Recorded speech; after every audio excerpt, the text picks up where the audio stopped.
Shalom. Ya, tema hari ini baik sekali ya untuk kita. Ya, saya suka sekali desain warnanya itu ya, seperti rasa masih Natal ya, ada hijau-hijau, merah-merah gitu ya. Ini masih Christmas effect namanya ya. Segar sekali warnanya dan cerah. Teladan dalam kasih ya. Ini minggu seminar, nanti ada tanya jawab. Kalaupun ada mungkin yang merasa digerakkan Tuhan mau men-sharingkan sedikit pengalaman, boleh juga ya, saling menguatkan. Ya karena ini adalah hal yang penting, bahkan intisari di dalam ajaran Kristen, tetapi ini juga yang sangat sulit dilakukan dan juga banyak kesalahpahaman, baik itu pengertian yang dilebih-lebihkan atau yang dikurang-kurangi, ya. Ya dibesarkan, tapi ada yang dibelokkan, dibiaskan, dideviasikan, ya dan lain sebagainya. Atau mensimplifikasi makna kasih sehingga banyak aspek-aspeknya yang tidak dipahami atau setidaknya tidak dijalankan. Ya, kasih ini banyak sekali ayatnya sehingga mungkin kalau kita baca ayatnya saja habis waktu yang berkata tentang kasih. Ya, kita ambil satu ayat yang menjadi dasar untuk kita berbicara lebih dalam tentang kasih di dalam pengertian Kristiani. Ya, satu ayat dalam Efesus pasal 5 ayat 2. Demikian sabda firman Tuhan. Dan hiduplah di dalam kasih, sebagaimana Kristus Yesus juga telah mengasihi kamu dan telah menyerahkan dirinya untuk kita sebagai persembahan dan korban yang harum bagi Allah. Saya memilih ayat ini karena di dalamnya sudah tercakup tema kita hari ini, yaitu teladan dalam kasih. Ya, kalau secara sederhana kita katakan bahwa kasih itu bukan milik kita, bukan dari kita.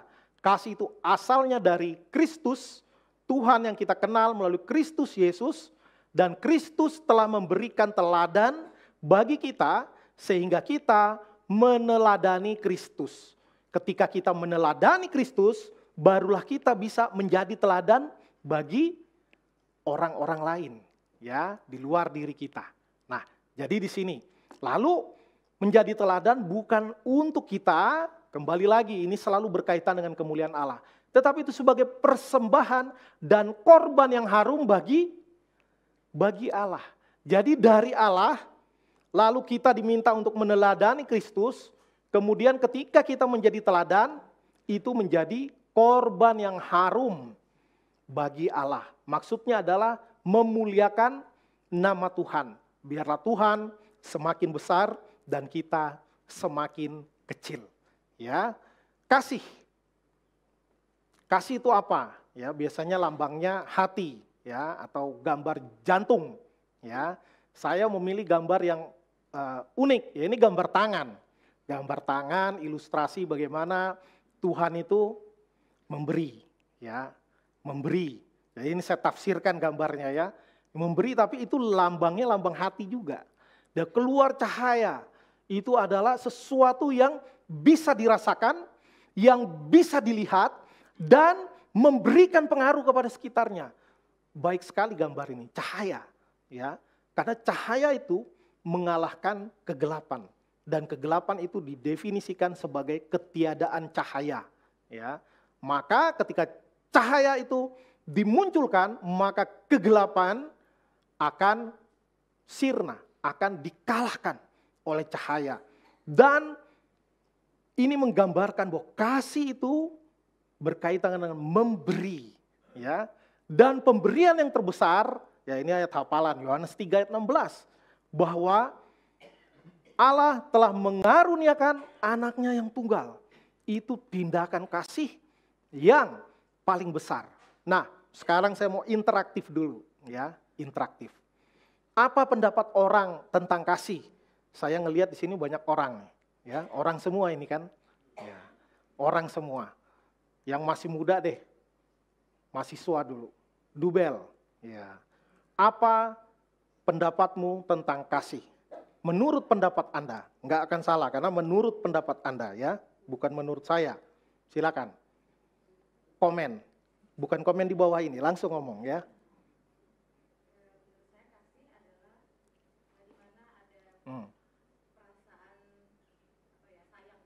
Kasih itu perasaan sayang, mengasihi, menurut Dubel. Benar ya, karena ini menurut Dubel.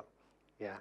Saya mau coba menangkap ya, walaupun saya belum melakukan survei ya, tapi mencoba merenungkan apa kira-kira pendapat khalayak umum tentang kasih ya.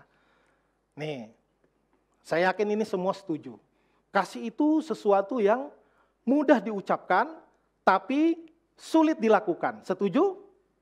Setuju. Tapi banyak hal yang mudah diucapkan, bukan cuma kasih, ya kan? Lalu berikutnya, kasih itu hanya memberi, tak harap kembali. Ini jawaban anak sekolah minggu, anak TK, anak SD. Ya, karena ini adalah kasih ibu kepada beta. Tak terhingga sepanjang masa. Hanya memberi, tak harap kembali. Bagai sang surya menyinari dunia. Jadi nyanyi kita ya.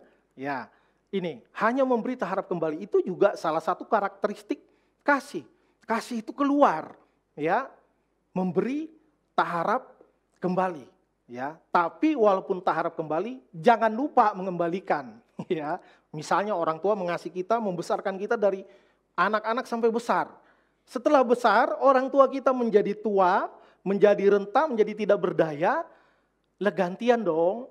Loh, katanya tak harap kembali, ya. Memang tak harap kembali, tapi karena kita tahu diri, kita kembalikan. Walaupun yang kita kembalikan most likely, sangat mungkin tidak sebesar yang diberikan oleh orang tua kita. Karena itu jangan heran, ada banyak cerita-cerita satir bagaimana satu orang tua bisa membesarkan 5 anak, waktu anak-anak kecil sampai besar. Setelah orang tua menjadi tua renta, 5 anak susah ngurus satu orang tua. Ya, betul atau betul? Ya, main oper-operan, iya kan? Padahal waktu kita masih kecil-kecil, bandel lagi, iya kan? Orang tua itu membesarkan kita, enggak dia telepon saudara-saudaranya, bisa enggak ini ngurus ini, capek saya ngurus sendiri, enggak ada. Ya. Tapi kalau anak-anak ngurus orang tua, susah ya. Banyak jadi permainan sepak bola, tiki taka, mau oper sini, oper sana, oper sini, oper sana. Ya, yang lucunya enggak dioper bahagia, ya kan?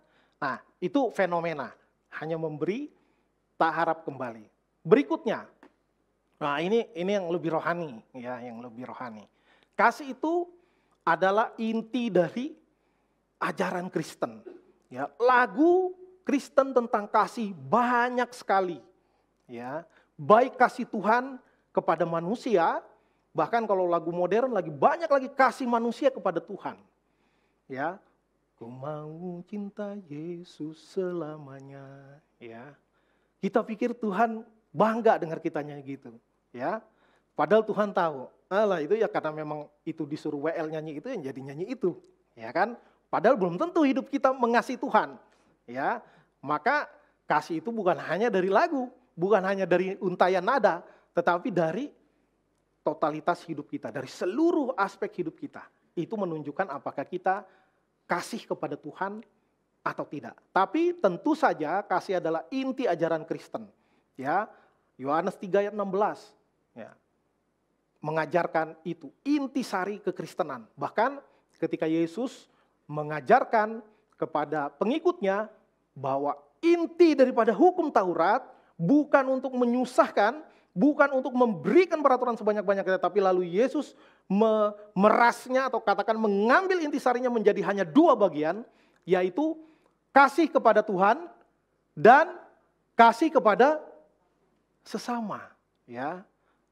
Di bahasa Arab dibilang hablum minallah wa hablum minan nas. Kasih kepada Tuhan, kasih kepada sesama. Ya, itu intisari ajaran Kristen. Ya, bahkan lebih dalam lagi dan ini keunikan dan hanya aja ada di dalam kekristenan.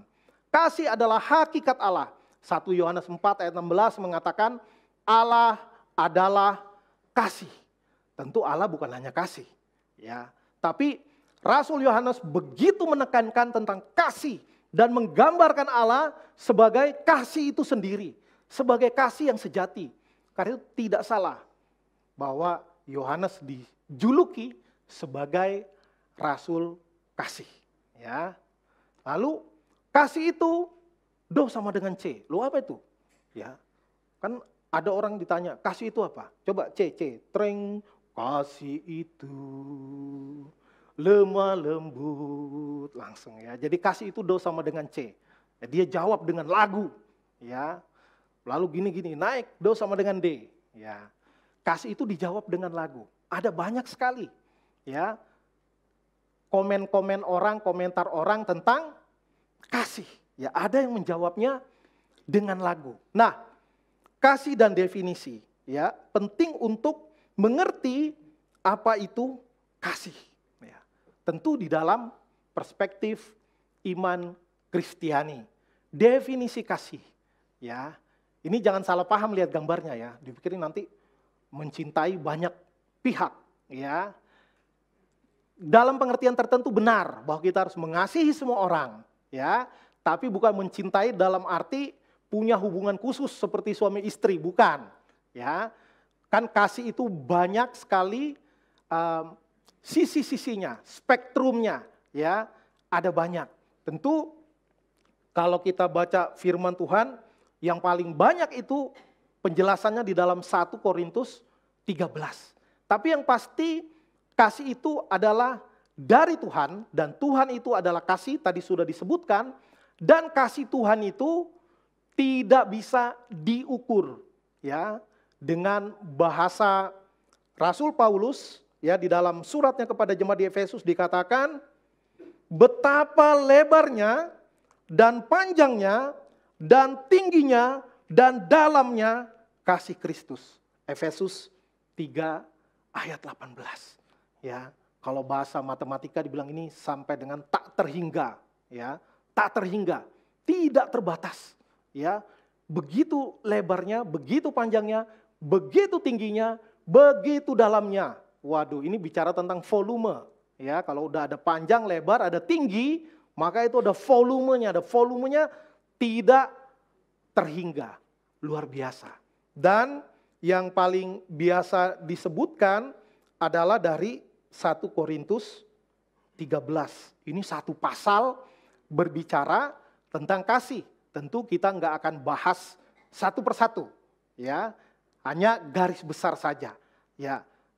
Perikop ini berbicara tentang kasih, tentang motivasi dari kasih, tentang karakteristik dari kasih, tentang keunggulan dari kasih itu sendiri, ya.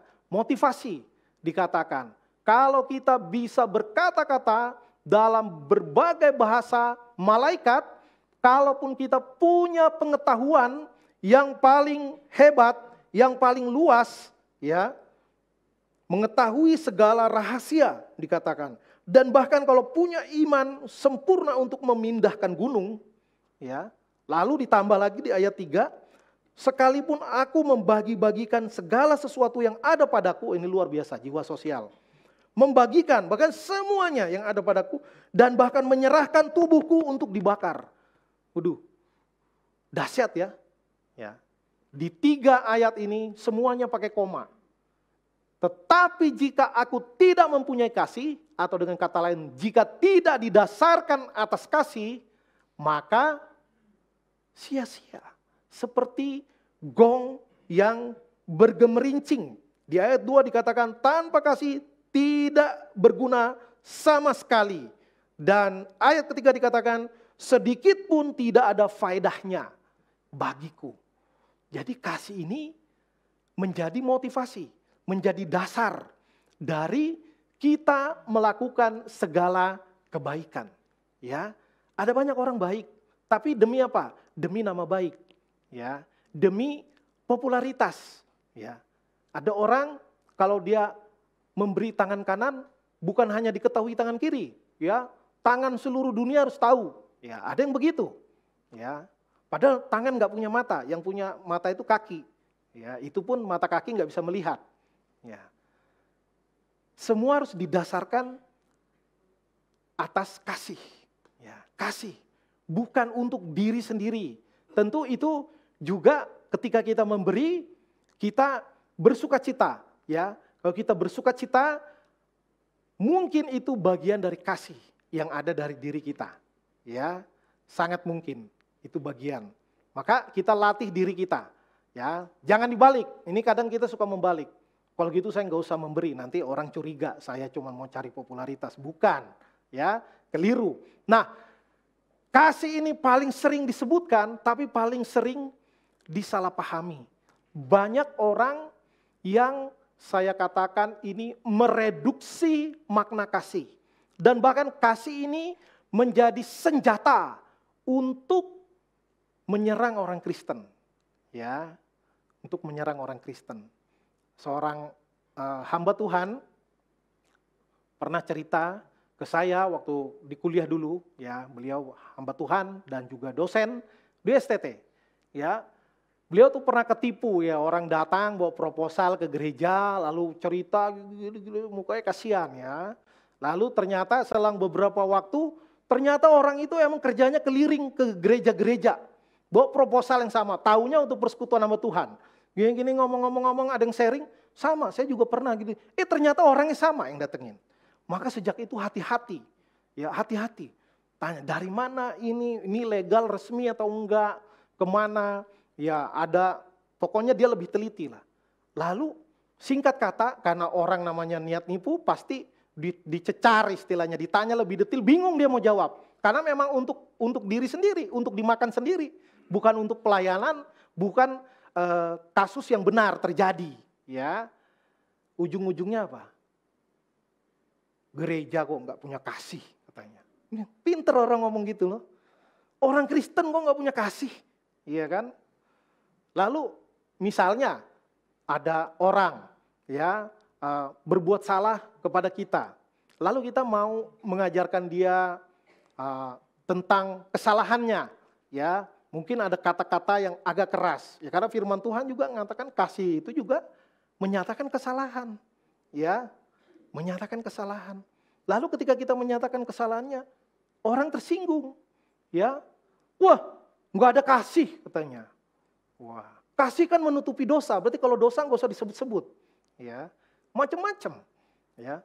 Begitu pula kalau kita lepas kendali, ya, misalnya kita kesel sama anak, kita udah nggak bisa menjaga, mengendalikan emosi, lalu pukulin anak. Wah, jeder. Mama sayang sama kau, tahu nggak kau? Ya, sampai satu gang dengar semua, misalnya. Tapi kok ibu atau bapak kok brutal bener sih sama anak? Sayangnya aku sama dia, ya. Saya mengasihi, ya. Karena firman Tuhan mengatakan di dalam Wahyu 3 ayat 19, barang siapa ku kasih ia akan kutegur dan kuhajar. Waduh, ngeri bener ya. Ya, itu kita atas nama kasih, kita mengabuse atau menyalahgunakan. Padahal kita memang sayang, tapi kita sedang tidak terkendali. Ya, maka bukannya kita mengakui kita kurang di dalam aspek pengendalian diri, lalu kita menggunakan kata kasih untuk menutupi kesalahan kita, ya, menutupi kesalahan kita, ya. Ada banyaklah kisah-kisah seperti itu, ya, dimanapun, ya, dimanapun. Nah, ada juga yang melebih-lebihkan. Jadi itulah, ada yang mengurang-ngurangi, ada yang melebih-lebihkan. Melebih-lebihkan juga dalam arti pembelokan makna, pembiasan makna, dan ya tadi yang saya sebut deviasi, ya. Sepertinya benar tapi belok, ya. Sepertinya benar tapi belok. Misalkan, ya, ada sesuatu yang benar-benar salah dan melanggar hukum. Lalu orang Kristen bilang, saya sih mengasihi, ya. Kasih menutupi dosa, nggak usahlah disinggung-singgung, ya. Dah, nggak usah. Karena kita harus mengampuni 70 kali 7 kali, ya. Akhirnya orang jahat semakin jahat, ya. Orang jahat semakin jahat. Karena mungkin dia sudah dikuasai dosa, dia tidak lagi bisa membedakan mana yang baik, mana yang jahat. nuraninya sudah tumpul, lalu ketika kita punya peluang dan kita dalam posisi bisa memberi pendapat atau masukan, kita enggan, ya, atas nama kasih. Ya, atas nama kasih. Nah, ini nggak gampang. Maka penting sekali untuk memahami kasih secara utuh, ya, bukan parsial katanya. Harus imparsial, harus utuh, komprehensif di dalam segala aspeknya, ya. Itu. Kemudian tadi di 1 Korintus 13 ayat 1 sampai 3 berbicara tentang motivasi, lalu ayat 4 sampai 7 itu karakteristik kasih. Ya, kasih itu sabar, kasih itu murah hati, kasih itu lemah lembut, kasih tidak cemburu, kasih tidak menyimpan kesalahan, ya. Kasih, wah, banyak ya di ayat 1 Korintus 13 itu. Ia percaya segala sesuatu, mengharapkan segala sesuatu, sabar menanggung segala sesuatu. Ya, ini bukan benar-benar definisi kasih, ini karakteristik dari kasih. Ya, di dalam ini ada kasih, di dalam ini ada kasih. Ini spektrum kasih. Ya, seperti sinar yang menembus prisma lalu ada warna-warni, ya, kayak pelangi kan, praktek di sekolah kan dulu pakai prisma. Seperti cahaya matahari kena di bintik-bintik hujan, ya, lalu kita melihat pelangi, ya. Padahal itu pendaran dari cahaya matahari, bukan warna pelangi itu sendiri, dia hanya pendaran, ya. Spektrum terkena titik-titik hujan lalu cahayanya tersebar, itu disebut spektrum, ya. Magicu hibiniu, ya, kata guru saya dulu. Lalu katanya yang lebih modern, ni-nya hilang, ya, merah, jingga, kuning, hijau, biru, nila, ungu, 7. Ada yang bilang nilanya nggak ada. Kenapa? Jangan pakai nila, karena nila setitik rusak susu sebelanga, ya, nggak ada hubungannya. Ya, ini warna, ya. Jadi sebenarnya satu kasih, tapi spektrumnya banyak, ya, spektrumnya banyak. Lalu ayat 8 sampai ayat 10 itu bicara tentang keunggulan kasih. Kasih itu tidak berkesudahan, pengetahuan akan lenyap, ya. Lalu dikatakan nubuat kita tidak sempurna, bahasa roh akan berhenti, ya. Tetapi ketika yang sempurna itu tiba, maka yang tidak sempurna akan lenyap. Jadi kasih itu kekal, ya, kekal, luar biasa, ya. Maka kita harus mengerti tentang kasih ini. Kasih ini begitu unggul, ya. Makanya di buah roh kasih itu disebut pertama, karena kasih itu harus mengikat semua aspek-aspek buah roh yang lainnya. Ya, kita sabar karena kasih, kita murah hati karena kasih, ya. Kita mengendalikan diri karena kasih, kita lemah lembut karena kasih, ya. Jadi bukan lemah lembut karena emang bawaan lahir, ya. Ada orang yang memang lemah lembut bawaan, ada yang lemah lembut karena budaya, ya. Tapi orang Kristen lemah lembut karena dasarnya itu kasih, ya. Lalu kasih dan transformasi. Nah, seringkali, nah ini yang menjadi kritikan orang terhadap orang Kristen. Ya. Kenapa? Karena orang Kristen jago ngomong tentang kasih. Ya. Jago, definisi, aspek-aspek. Oh, jagolah menjelasin, ya, menjelaskan. Ya. Tapi seringkali itu hanya menjadi subjek ilmu pengetahuan, ya, tentang kasih. Kasih di dalam bahasa Yunani ada 4. Wah, di dalam Alkitab yang biasa dipakai agape paling banyak, lalu filia, kasih persaudaraan. Tapi agape walaupun kasih Allah dipakai juga untuk sesama manusia. Di dalam aspek kasih yang seperti kasih Allah. Kasih yang memberi, kasih yang rela berkorban, dan lain sebagainya. Itu juga pakai kata agape. Ada 2 yang tidak digunakan di Alkitab, ada eros, ya. Lalu ada storge, yaitu dalam hubungan darah, keluarga. Ibu sayang anaknya, ayah sayang anaknya, anak sayang orang tua, itu storge. Itu bahasa Yunani kuno tentang kasih. Nah kita jago yang gini-gini kan. Wah, definisi segala macam. Tapi kasih itu bukan hanya kata benda. Ya, kasih bukan hanya kata sifat. Dia juga kata kerja. Ya, karena itu kasihilah Tuhan Allahmu, kasihilah sesamamu manusia. Ini kata kerja operasional. Ya, harus dengan kasih. Ya, ada satu kata bahasa Inggris yang saya suka sekali. Katanya wholeheartedly, dengan sepenuh hati. Ya, tapi satu kata itu keren kan? Dengan segenap hati. Atau dengan penuh kasih dengan kata lain. Karena kasih itu lambangnya hati. Ya, wholeheartedly. Saya melayani Tuhan wholeheartedly. Ya, saya mengasihi keluarga saya wholeheartedly. Enggak pakai tapi-tapi. Ya, enggak pakai kalau-kalau. Ya, transformasi. Maka kasih itu berproses, ada perubahan yang mulai dari dalam tetapi akhirnya itu harus dinampakkan. Ya, sebagaimana metamorfosa atau metamorfosis. Ya. Ada yang bilang metamorfosa, ada yang bilang metamorfosis. Dan saya ambilkan yang kupu-kupu karena ini metamorfosis sempurna. Ya. Ada yang tidak sempurna kayak belalang, bukan berarti belalang itu tidak sempurna, tahapnya lebih sedikit. Kalau ini lengkap, mulai dari ulat, lalu menjadi larva, menjadi pupa, lalu akhirnya menjadi kupu-kupu. Ya, ada prosesnya, enggak tiba-tiba jadi kupu-kupu. Ya, bahkan kalau enggak lewat proses, malah hasilnya bisa sangat fatal. Ya, kenapa? Misal, ketika menjadi ulat, lalu menjadi pupa, lalu ada anak-anak lihat, kasihan ya, dia dikurung di dalam. Ya, dikurung, itu kan kupu-kupu kata ibu guru. Ya, kasihan di dalam, dia bongkar biar cepat jadi kupu-kupu. Dia bukan jadi kupu-kupu, langsung almarhum. Ya, karena apa? Meloncati proses. Ya, maka memiliki kasih yang sejati itu tidak instan. Ya, tidak instan. Prosesnya panjang. Kita bisa gagal enggak? Pasti pernah gagal. Pasti pernah gagal. Pertanyaannya bukan bisa gagal atau tidak. Kita mau ditransformasi atau tidak. Kita setia enggak menjalani proses demi proses itu. Ya, dipertajam lagi. Gagal belajar sesuatu, lakukan lagi.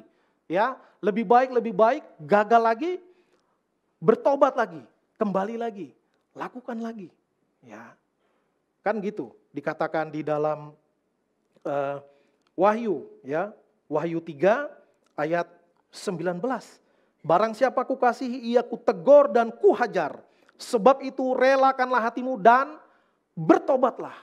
Nah, pertobatan juga itu adalah perintah Tuhan sebagai wujud dari kita mengasihi Tuhan. Ya, jangan sampai orang Kristen tambah banyak, tapi dunia semakin rusak. Ya, orang Kristen banyak di bidang tertentu, tapi bidang itu semakin kacau. Ya, misalnya ada banyak orang Kristen di dunia medis misalnya, tapi banyak malpraktik atau banyak atas demi bisnis, lalu etika kedokteran dikesampingkan. Ya, di dunia politik juga gitu, di dunia hukum juga gitu, di dunia pendidikan juga gitu. Ya, ketika terjadi komersialisasi, akhirnya bukan pendidikan untuk melayani, akhirnya pendidikan untuk profit. Ya, tapi kita hidup di dunia yang ya enggak sesederhana itu. Ya, ngomonginnya gampang. Tapi ya tentu butuh operasional dan lain sebagainya. Ya, enggak gampang, tapi jangan sampai kehilangan. Ya, kasih itu harus mentransformasi bukan hanya diri kita, tapi organisasi-organisasi, gereja-gereja, semua bidang. Ya, di bidang ekonomi, ya di bidang ekonomi itu kalau menggunakan nilai-nilai Kristiani menjadi seperti apa? Ya, suruh kembangkan talenta. Ya kan? Itu bisa masuk ke prinsip ekonomi. Jangan mengurangi timbangan. Nah, ini bisa diterapkan di dalam dunia banyak hal. Ya, maksudnya harus tepat, harus adil, harus jujur. Ya. Kasih itu harus mentransformasi. Jangan jadi orang Kristen yang hanya jago jargon tentang kasih. Ya. Tapi tidak melakukan. Nah, jangan sampai. Ya. Kasih inilah juga yang ditunjukkan dengan cara yang out of the box oleh Tuhan Yesus. Ya. Tuhan Yesus mengasihi umat manusia pasti. Ya. Tuhan Yesus mengasihi semua orang, berbeda suku, berbeda agama, mengasihi, banyak contohnya, ya. Banyak contohnya Yesus mengasihi orang yang bukan orang Israel, ya. Dia memberitakan Injil, dia mengasihi, dia melakukan mujizat dan lain sebagainya. Ya. Tapi di ujungnya pasti Tuhan Yesus memberitakan Injil dan menyuruh orang untuk bertobat, ya. Pergilah dan jangan lakukan dosa lagi. Nah, kalau orang yang memiliki kasih yang murni, dia juga tidak mengejar keuntungan, tidak mengejar popularitas. Ya, kalau kita mendalami, mempelajari serius tentang Tuhan Yesus, kita akan banyak bingung. Ya, kadang tindakannya, perilakunya out of the box. Ya, out of the box. Ya, Tuhan Yesus waktu itu berpotensi bisa pelayanan di mana-mana. Ya, kalau zaman sekarang diundang KKR keliling. Ya, mujizat KKR, kesembuhan ilahi dan lain sebagainya. Ya. Tapi berkali-kali Tuhan Yesus itu pilihan tindakannya luar biasa. Ya. Orang berbondong-bondong mengikuti dia, ya iyalah orang melakukan mujizat. Ya kan? Berbondong-bondong orang ngikutin. Ada yang cuma pengen nonton, ya kan? Wih, tepuk tangan, kayak sirkus jadinya. Ya. Ada yang karena orang tua saya sakit, anak saya sakit mau saya bawa biar disembuhkan. Ya. Ada yang sampai situ saja, ya. Terutama yang terjadi paling prominent, yang paling menonjol ketika Yesus memberi makan 5.000 orang. Laki-laki, belum termasuk perempuan dan anak-anak. Waduh, itu paling spektakuler. Ya. Kalau kesembuhan ilahi, hanya orang itu yang mendapat benefit. Ya enggak? Orang lain sih nonton kagum. Tapi kalau semua diberi makan, semua kebagian tuh. Waduh, keren nih. Ini kalau semua bisa kebagian, biasanya koalisinya besar, ya. Karena apa? Dia bisa bagi semuanya, ya. Maka orang langsung ikut. Wih, kita ikutin nih, keren nih. Dapat makanan gratis, ya. Sakit disembuhin, lapar dikasih makan. Ya bukankah ini yang kita cari di dunia ini, ya. Tapi Yesus pergi, meninggalkan mereka, ya. Meninggalkan mereka. Tahu-tahu Yesus sudah di seberang, ya. Oh, mereka cari, akhirnya ketemu. Ya. Lalu Yesus apa? Enggak bilang, wah pandai juga kalian cari saya ya. Ya enggak. Tuhan Yesus bilang, kamu mengikuti aku karena mencari roti. Ya. Langsung sakit hati orang. Ya. Lalu kita baca berapa perikop kita bilang, mulai saat itu banyak orang meninggalkan dia. Nah, orang mah cari pengikut sebanyak-banyaknya. Iya kan? Tuhan Yesus lain. Ya. Dia menjaga hatinya, dia menjaga motivasinya, dia mau memurnikan orang.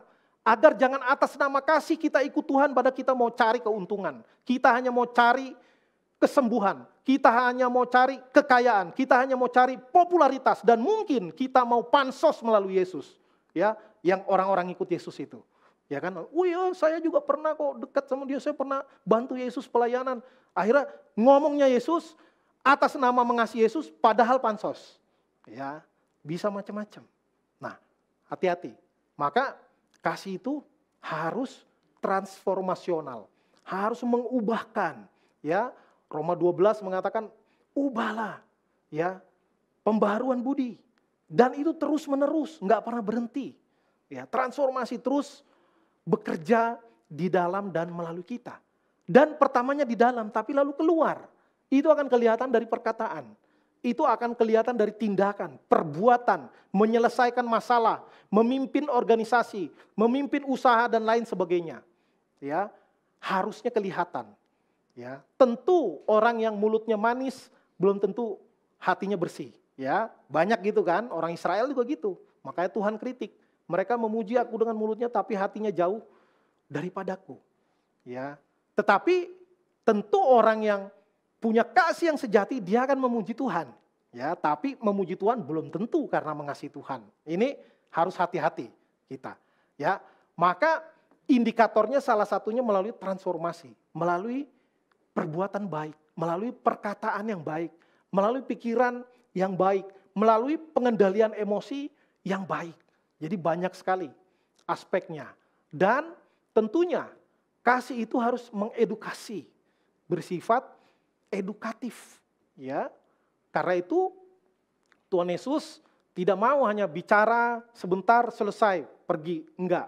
Maka walaupun dia juga melakukan hal tersebut, tetapi lalu Yesus memilih murid-murid yang dia ajar secara intensif. Dan ini adalah guru terbaik. Kenapa? Karena Yesus bukan hanya mengajar lalu dia pulang, lalu dia mengerjakan yang lain. Tidak. Dia mengajar dan dia berbagi hidup bersama dengan murid-muridnya, dan dia melakukan apa yang dia ajarkan, dan dia mengajarkan apa yang dia lakukan. Ya, ini ketemu di mana? Ya, nggak ada. Kebanyakan kita pasti bilang, ya kamu lakukan ini baik, jangan ikuti sifat saya, jangan ikuti hidup saya juga cuma manusia. Ya, tapi ini yang benar. Kita kan suka gitu kan? Ya, kita suka gitu. Ya, jadi itu tidak edukatif. Ajarannya baik, tapi perilaku kita menyangkali ajaran kita. Nah, ini yang jadi batu sandungan. Ini menjadi tantangan bagi kita. Ya, kasih itu mengedukasi. Ya, maka ketika kita hidup semakin baik, semakin takut akan Tuhan, semakin berkenan kepada Tuhan, disitulah kita punya speaking right, hak untuk berbicara. Ya, karena apa? Karena perbuatan-perbuatan dia sesuai dengan apa yang dia katakan, seperti Yesus. Dia mengajarkan apa yang dia lakukan, dia melakukan apa yang dia ajarkan. Kebanyakan kan orang hanya teori, ya. Teori. Ya. Tapi nanti belum tentu dilakukan. Atau dia melakukan sebagian saja, atau dia melakukan yang lain yang bukan yang dia katakan. Nah, jadi harus edukatif, ya, seperti Tuhan Yesus. Nah, kita di ujung pembahasan kita nanti setelah ini, yang mau bertanya atau sharing sedikit boleh. Maka secara sederhana, ya, ada 3 hal, ya, sebagai penerapan atau sebagai kesimpulan dari pemberitaan firman pada hari ini. Teladani Kristus, ya. Jadi bukan karena kita yang teladan, bukan, karena kita juga hanya mengkopi Kristus. Mengkopi Kristus. Jadi tidak ada hak bagi kita untuk tepuk dada, membangga-banggakan diri, ya, merasa hebat. Jangan sampai. Kalau udah gitu nanti kita jatuh kepada kesombongan, ya. Teladani Kristus. Lalu kerjakan terus kasih itu. Kasihi Tuhan dan sesama, ya. Kasihi Tuhan dan sesama. Mulai dari yang terdekat. Mulai dari keluarga, tetangga, teman gereja, teman kantor, partner bisnis, dan lain sebagainya. Dan kalau bisa untuk bangsa dan negara, lebih bagus lagi. Kalaupun nggak bisa sebesar itu, kecil, oke, tapi kerjakan terus, ya, dengan konsisten, terus menerus, ya. Dan jadilah teladan. Ya, ketika kesempatan itu datang, ketika orang mulai bertanya-tanya apa rahasianya, ya, kok dia bisa tetap hidup saleh walaupun hidupnya susah, misalnya, ya, kok dia tidak melakukan korupsi padahal dia sangat berpeluang dan bisa nggak ketahuan, karena peluangnya ini peluang emas, ya, bukan kairos, ya, bukan, ya, kok dia nggak melakukan, ya. Ada banyak contoh, misalnya kalau di dunia kepolisian, Jenderal Hugeng, wah itu luar biasa, sekarang sedang mau diusulkan jadi pahlawan nasional, ya, pemimpin tertinggi kepolisian, tapi sangat sederhana, dan kata orang nggak doyan duit, ya istilahnya nggak bisa disogok, nggak bisa disuap. Ini luar biasa, ya, ini luar biasa. Jadilah teladan, dan ketika kesempatan itu datang atau tiba atau ada orang bertanya kepada kita apa rahasianya, disitulah bagi kita sebuah kairos untuk apa? Menjadi saksi Kristus, ya, memberitakan Injil, bukan ngomdo, bukan NATO, no action talk only, cuman pidato kasih, bukan. Tapi kita berbuat, orang tanya kita jawab, ya, orang tanya kita jawab. Sehingga kita bukan hanya teladan dalam kasih, tetapi juga teladan dalam pemberitaan. Dan teladan dalam pemberitaan akan dibahas minggu depan. Selesai, waktunya udah kosong-kosong. Wih, kayak debat capres jadinya ya. Iya. Saya cukupkan sampai di sini. Kalau ada Bapak Ibu, saudara-saudari yang mau bertanya atau mau sharing sedikit, dipersilakan 1-2 orang, boleh?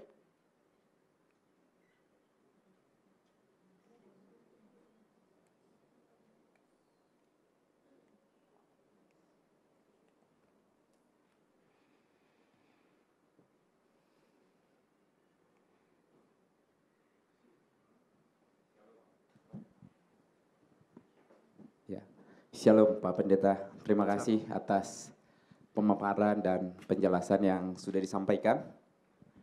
Menurut saya luar biasa, cukup bagus.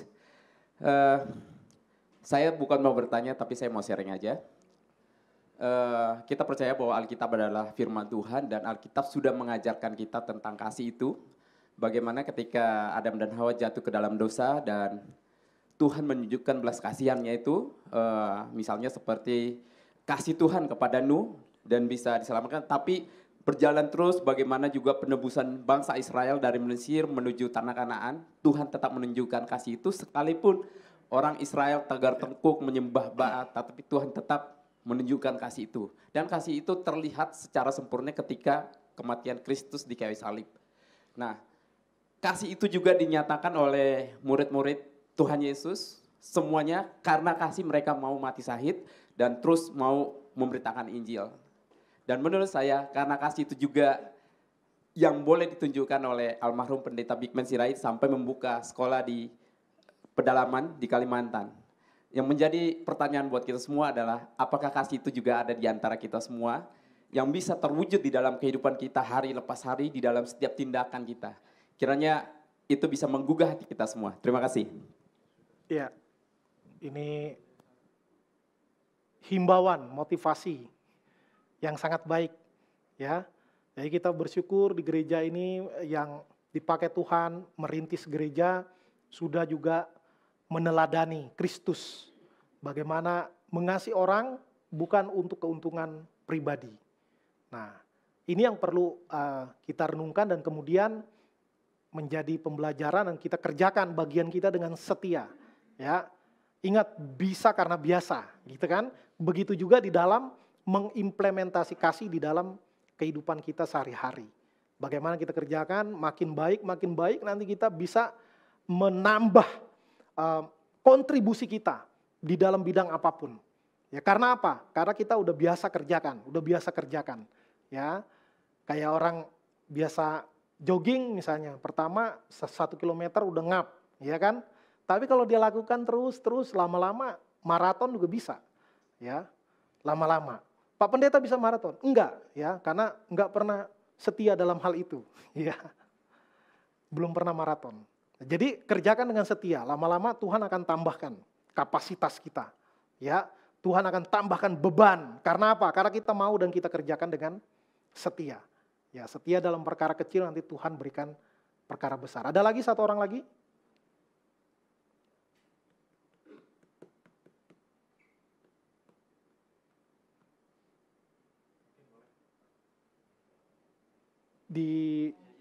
Oh boleh, silakan. Baik, terima kasih Pak Pendeta. Mungkin satu pertanyaan aja simple. Kalau di kehidupan sehari-hari kan suka ada idiom yang namanya forgiven but not forgotten gitu ya. Nah itu apakah itu bagian dari ajaran Kristen atau memang itu kita nggak boleh ikutin hal seperti itu Pak? Terima kasih Pak. Iya, terima kasih. Ntar ya saya cek kamus dulu. Ya, mengampuni namun tidak melupakan, ya, mengampuni namun tidak melupakan. Dulu waktu saya kuliah saya pernah ikut seminar pembicara dari Kanada, ya, dan bukunya sudah diterjemahkan ke dalam bahasa Indonesia. Waktu itu terjemahnya mengampuni dan melupakan. Wah, keren banget ya. Tapi dalam seminar itu dia bilang sebenarnya itu mengampuni walau tidak melupakan. Hanya editor dan mungkin untuk kepentingan pemasaran, ya, jadi dibikin mengampuni dan melupakan. Tapi dia jujur, sebenarnya mengampuni walau tidak melupakan. Nah, di sini kita harus mengertinya bahwa tidak melupakan bukan dalam arti tidak mengampuni. Atau masih ada ekses, ya, saya mengampuni, tapi saya nggak mau ketemu dia lagi. Ya, ada lagi, saya mengampuni mantan saya yang mengghosting saya kalau bahasa anak muda ya. Tapi, oke, saya mengampuni, tapi jangan sebut nama itu. Ya, jangan sebut nama itu lagi dalam hidup saya. Itu berarti belum mengampuni. Ya, mengampuni walau tidak melupakan, maksudnya adalah ketika nama itu disebut, kita tidak mengalami pergolakan batin dan emosi lagi. Ya, ketika orangnya ketemu kita, ya, kita enggak lagi bergejolak di dalam hati. Ya, tapi kalau melupakan, kalau ingatan kita kurang, lalu kita lupa, puji Tuhan. Ya, kan ada yang gitu kan, kayak pelajaran-pelajaran sekolah dulu kan udah pada lupa kita nih. Ya, udah pada lupa. Di situ kuncinya. Jadi mengampuni walau tidak melupakan bukan berarti jangan ungkit-ungkit lagi ceritanya, jangan lihat lagi orangnya, jangan dengar namanya lagi, unfollow, unfriend dan lain sebagainya. Itu kemungkinan bukan karena mengampuni, karena belum ketemu aja. Ya, begitu ketemu lagi tangan kita langsung ngepel begini. Langsung nahan-nahan. Untung saya baru pulang gereja misalnya. Jangan, kalau kita bukan lagi pulang gereja gimana? Udah bertinju dong. Nah, di situ, kuncinya di situ. Maka ketika kita sungguh-sungguh mengampuni orang, kita bisa ketemu orang itu lagi. Dengan baik. Bukan karena kepentingan, bukan karena persamaan kepentingan bersama nasib. Ya, kayak koalisi-koalisi partai. Misalnya dulu musuh sekarang kawan, dulu kawan sekarang musuh. Ya, sekarang musuh, ntar putaran kedua jadi kawan, macam-macam dah ya. Nah, itu karena apa? Kepentingan. Ya, kepentingan. Tapi kalau kasih yang sejati benar-benar forgiven but not forgotten. Ya, but not forgotten. Ya. Sepanjang otak kita masih bagus, kemungkinan besar kita ingat terus. Ya, tapi tidak ada lagi emosi, dendam, kepahitan di dalamnya. Ya, kita bisa bertemu kompetitor bisnis kita bisa ketemu kompetitor waktu kita kejar pasangan kita dulu, ya, macam-macam, ya. Tapi dengan biasa, nggak ada lagi rasa yang bagaimana. Nah, itu bagus sekali pertanyaannya. Forgiven but not forgotten. Mengampuni walau tidak melupakan. Karena memang peristiwa-peristiwa penting biasanya itu susah dilupakan. Ya, itu masuk dalam ingatan jangka panjang. Ya, hanya ekses negatifnya itu yang harus dibersihkan. Ya, ketika Tuhan memulihkan kita bukan berarti kita lupa ingatan semuanya. Ya, kalau Tuhan berikan kita lupa ingatan dalam hal-hal yang menyedihkan, puji Tuhan. Tapi kalau ingat terus nggak masalah. Itu kan jadi pembelajaran. Ya, seperti kita belajar sejarah peristiwa masa lalu kan ada yang baik, ada yang buruk. Tapi itu jadi pelajaran dan nggak perlu jadi baper. Ya, nggak perlu jadi baper. Demikian jawaban saya, Pak Ucok. Terima kasih. Baik, kita tutup sesi tanya jawab, kita berdoa.